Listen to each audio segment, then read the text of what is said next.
Dans cette nouvelle version de After Effects CS6, nous avons une gestion accrue de la 3D, comme vous avez pu le constater. Donc on peut aussi effectuer de la 3D sur des calques de type texte. Donc voilà un peu quelque chose de très rapide que j'ai fait pour illustrer ceci. Donc il ne s'agit pas de rendu fait sous Cinema 4D, Maya ou autre. Il s'agit vraiment de quelque chose réalisé à partir de After Effects. Donc on voit que le résultat est pas mal déjà. Ce qui concerne le biseau, si par exemple je change le biseau, bon je vais mettre concave, et un résultat qui est autre ou angulaire. Pour cette police, convexe, pardon, fonctionne très bien, donc voilà. Donc c'est assez intéressant. Donc on va voir comment arriver à ce résultat. C'est tout simple.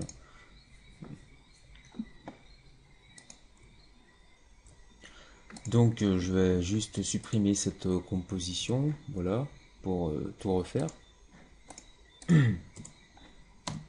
Je crée une nouvelle composition, voilà. Donc par défaut peut-être il y aura dans l'onglet avancé cette option qui sera cochée, enfin sélectionnée. 3D avec lancer de rayon. Donc on avait la 3D classique au préalable. La nouvelle version d'After Effects CS6 arrive avec la 3D avec lancer de rayon qui nous permet de mettre nos textes en 3D. Donc on garde ça coché. Par contre, en revanche, si vous n'utilisez pas la 3D, désélectionnez, on va passer en mode 3D classique. Voilà. Donc on a des options ici, garder la taille de la composition.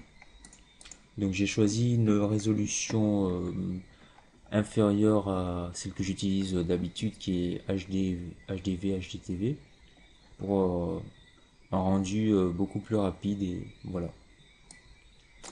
Donc j'ai créé ma nouvelle composition, je vais juste créer un texte ici. Donc je vais peut-être changer la couleur. On va prendre cette couleur. Saisir JFX. Ah, oublié quelque chose, voilà. JFX. Donc je vais juste positionner comme ceci. Ouais. Juste changer un peu l'encre, voilà, comme ceci. Donc maintenant, je vais juste placer mon calque en 3D ici. Donc ça, c'est fait, il est placé en 3D. Donc je désactive la 3D et je vous montre déjà les options. Donc on a l'option texte qui n'a pas changé, transformé qui ne change pas. Dès que j'active la 3D, j'ai l'option surface qui est apparue ici. Voilà. Donc je regarde ma composition, normalement, voilà. Donc si vous regardez bien, je suis en 3D classique, là, et il n'y a rien de spécifique. Donc pour avoir la 3D avec lancer de rayon, il suffit de cliquer ici, ou faire un clic droit, aller dans les paramètres de la composition, ou composition, paramètres de composition, voilà, et je vais activer 3D avec lancer de rayon. Voilà, ça va calculer. Et vous verrez que j'aurai un autre onglet qui va apparaître. Pardon, une autre option qui va apparaître. Donc on a ici l'option de géométrie, ici, qui vient d'apparaître. Donc le calcul peut être plus ou moins long. Donc s'il est long, je vous conseille de passer en tiers ou en quart.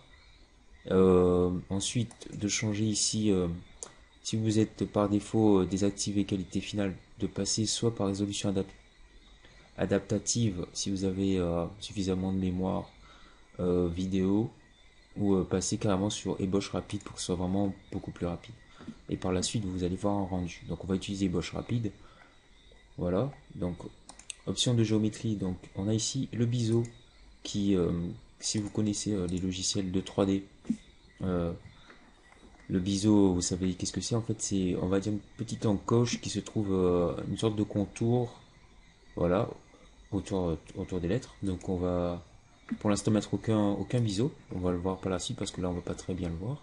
Une profondeur du biseau du trou, ça c'est pour les lettres qui sont fermées et qui ont un trou à l'intérieur, comme le B, le D, etc. Le A aussi.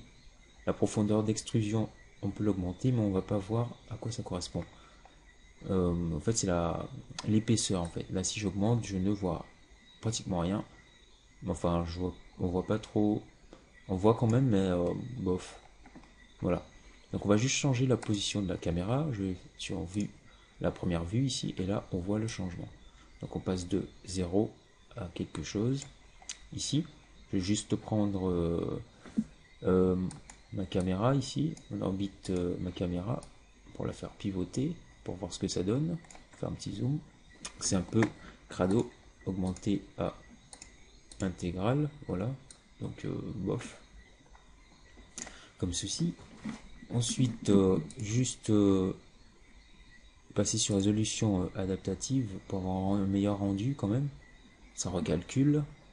Donc désolé, ma carte graphique n'a pas l'air d'être compatible avec l'OpenGL, donc c'est soit les peut-être trop récentes, soit ils n'ont pas fait la mise à jour, ou soit elle ne sera pas compatible. Voilà.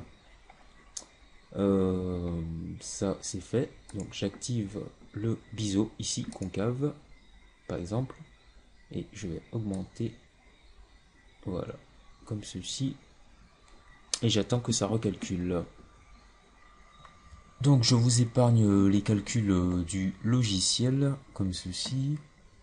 Là, on va ajouter une petite lumière pour que ce soit un peu plus embelli. Donc, un clic droit, créer une lumière. Donc, je prends une lumière ponctuelle. Ouais, ça devrait le faire. Voilà, une lumière ponctuelle. Donc, je vais juste désactiver géométrie gauche rapide et partir sur quartz. Voilà, dézoomer, prendre. Voilà, ça fait un peu crade. Voilà, prendre ça. Augmenter la taille. Voilà. La lumière. Voilà. Donc on a un résultat qui semble beaucoup plus fashion. Donc en passant sur intégral, c'est déjà mieux. Là, on peut voir déjà le biseau qui est ici, qui est assez intéressant. Dans options de géométrie. Donc en mode convexe, en mode angulaire, ça donne à peu près ça. Ensuite en mode concave, non c'était concave, là c'est convexe, c'est beaucoup plus rond. Donc si j'active l'option ici pour avoir une meilleure résolution, donc je vous épargne les calculs. Donc et voilà ce que nous obtenons, un petit résultat final comme celui-ci. Voilà, c'est assez sympa. Donc après il ne reste plus qu'à faire des animations sur le texte. Donc ici, sur l'onglet ici, en allant sur animer, on a animé le biseau. Donc par exemple la couleur, la teinte, la saturation. Saturation du biseau. On va peut-être augmenter ça. Donc si par défaut c'est à 0, je vais juste créer des images clés. Donc une image clé ici. Là je vais mettre à 52 et là à 0 pour voir ce que ça donne en live. Donc ça va quand même ramer un peu pour calculer tout ça. Là je vais juste passer donc voilà, je vais faire une petite animation de la saturation du biseau comme ceci. Donc voilà, si vous regardez bien, on voit le biseau qui est un peu plus foncé au fur et à mesure que je passe qui change de couleur par rapport aux images clés. Donc si je stoppe ici, que je veux changer le type du biseau, ici je mets sur angulaire comme ceci, ça va changer.